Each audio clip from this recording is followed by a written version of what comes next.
Монгол экономи сэтгүүлийн 5 дугаар сарын шинэ дугаар хэвлэлтээс гарлаа.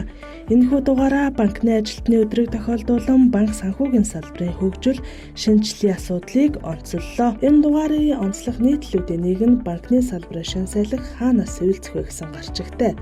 Банкны салбарын реформын хүрээнд гадаадын стратегийн хөрөнгө оруулагчдыг татах, гадаадын банкны үйл ажиллагааны эрх зүйн орчныг боловсронгуй болгох, банкны салбарын өрсөлдөөнийг нэмэгдүүлэх асуудал чухал сэдэв болж байгааг энэхүү нийтэлд онцолжээ. Түүнчлэн энэ дугаарыг онцлогч ёсноор Монгол банкны ерөнхийлөгч Наран Цогтыг урьж ярилцсан. Наран Цогт ерөнхийлөгчийн илж буй гол санаа нь Монгол банк богино хугацааны савлгаанд сандран хариу өгөхөөс илүүтэй урт хугацаанд итгэл та хараа тус байдлыг бэхжүүлэхэд төвлөрч доктортой институт болох ёстой гэдгийг чухалчилж байгааг энэхүү ярилцлагаас уншиж олно. Дараагийн онцлог нийтлэл бол инфляцийг онилох мөнгөний бодлого. Энэ нийтлэлд Монгол банк инфляцийг онилох мөнгөний бодлогыг хэрхэн хэрэгжүүлдэг, бодлогын хүү эдийн засагт ямар сувгаар дамжин нөлөөлдгийг тайлбарласан.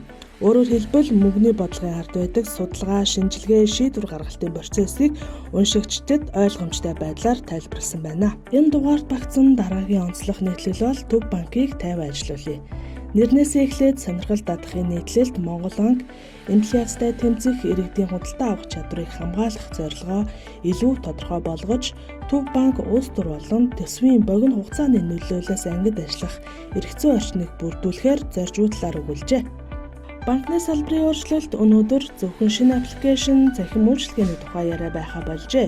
Шинэ технологиг амдан нутагшуулагч банкны салбар нийтлэлд хиймэл оюун их хөгжил, финтекийн шийдлүүд банкны үйлчилгээг хэрхэн илүү хурдан, хүртээмжтэй болгож байгааг тайлбарласан байна.